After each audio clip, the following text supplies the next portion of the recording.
Bonjour à toi chers spectateurs et bienvenue dans Il était un clip, l'émission qui vous parle de musique mais surtout l'émission qui parle de cinéma. Pour le premier numéro, on va pas se mentir, je me suis pas trop posé la question. Ça me semblait évident que parler d'un clip, il fallait parler du clip. Le clip qui, entre guillemets, a un peu changé la donne, que ce soit à Hollywood ou que ce soit dans le monde de la musique. J'avais envie de vous parler du clip Thriller de Michael Jackson. Et je dis Thriller de Michael Jackson, je devrais dire Thriller de Michael Jackson et John Landis. Parce que pour le coup, on est sur un clip parmi les clips. On est vraiment sur ce clip qui, d'un seul coup, s'est posé comme un élan de nouveauté et un élan de créativité au sein d'Hollywood. Je ne vais pas vous refaire tout un contexte autour de la création de ce clip, parce que pour le coup, je trouve que Seb Lafrite l'a fait de la plus belle manière qui soit, au travers d'une vidéo qui retrace tout le parcours en fait de la création de l'album Thriller.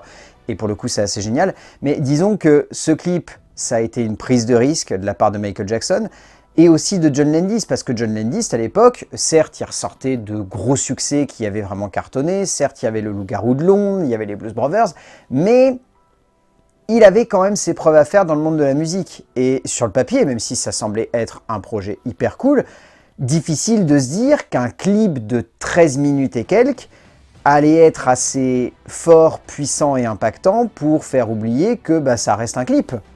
C'est pas un film. C'est pas un film complet, quoi. On peut pas faire des séances avec un clip de 13 minutes. Et pourtant, avec le temps, on nous démontrera que si, on peut faire des séances avec des clips de 13 minutes et voire bien plus. Et on peut même des fois faire des clips qui font 40, 45 minutes et que pour autant, ça soit des cartons. Oui, les Beastie Boys, c'est à vous que je pense. Mais clairement, ce clip, il a quelque chose d'unique. Il a une ambiance, il a un ton, il a un style, il a une dégaine. Enfin, moi, la première fois que j'ai vu le clip, c'était sur MTV. Pas à l'époque où il est sorti, hein, vous inquiétez pas, je suis clairement pas aussi vieux que ça. Mais il y avait des fois des moments où MTV, parce que mes parents avaient le câble, repassait le clip à 1 heure d'antenne comme ça, et d'ailleurs le teaser un petit peu en mode hey, regardez, vous allez avoir le clip dans quelques minutes.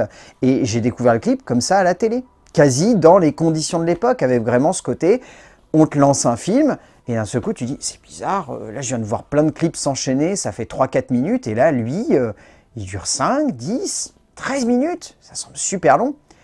Ce clip, il est fou. Que ce soit dans les effets spéciaux, que ce soit dans la chorégraphie, que ce soit dans les costumes, que ce soit dans le design. C'est vraiment un clip qui a changé, pour le coup, l'histoire de la musique et qui a changé l'histoire des clips. Parce que avant, les clips, c'était hyper classique. Il y avait des clips qui arrivaient à sortir leur épingle du jeu, hein, et on aura l'occasion de l'évoquer dans cette émission. Il y avait des clips qui, des fois, étaient réalisés par des grands auteurs, mais qui étaient des clips qui semblaient assez simples, voire qui prenaient pas de risques, mais qui pour autant avaient quand même une dégaine parce qu'on sentait qu'il y avait un cinéaste qui était aux commandes. Mais là, John Landis, avec l'aide de Michael Jackson, a réellement conçu un moment de cinéma pur et dur. Ce clip, c'est vraiment du cinéma à l'état pur, au service d'une musique légendaire. On peut questionner l'homme, l'artiste en lui-même. Il a fait des trucs légendaires. L'homme, beaucoup moins, truc très sale d'ailleurs. Mais voilà, ce clip, il a réellement quelque chose de unique en son genre. Moi, j'adore ce clip. Je trouve qu'en termes de mise en scène, c'est un pur exercice de style qui permet à John Landis de, à la fois, avoir une vraie continuation avec le Loup-garou de Londres et en même temps, de créer un pur objet qui a vraiment son style, sa dégaine, sa gueule, son ambiance. Il y a tout dans ce clip. C'est pour ça que j'ai choisi ce clip en premier. Au-delà de vraiment l'impact culturel qu'il a eu, au-delà du fait que ça soit un clip issu d'un des albums les mieux vendus de l'histoire de l'humanité, j'avais surtout envie de vous mettre en avant le fait que c'est un vrai clip qui tue, qui a de la gueule, qui a du style, qui a un vrai cachet.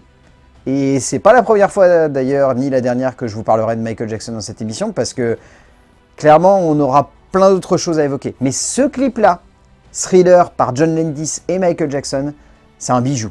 Réellement, si vous avez jamais vu la version de 13 minutes, parce qu'il y a beaucoup de gens qui, je pense, ont vu la version de 5 minutes, très classique avec la musique, regardez les 13 minutes. Vous n'allez pas les voir passer, vous allez passer un moment de fou, et ce clip va vous retourner la tête. Vous allez vous dire, waouh, un clip, ça peut avoir cette gueule. Oui, dans les années 80, un clip, ça pouvait avoir cette gueule. Heureusement, il y a toujours des auteurs qui prennent des risques aujourd'hui. J'ai moins la sensation que c'est ce genre de risque. Mais ça, c'est un avis peut-être un peu nostalgique. Je vous dis à la semaine prochaine pour découvrir un nouveau clip, découvrir un nouveau cinéaste, mais découvrir surtout comment cette rencontre fait des étincelles.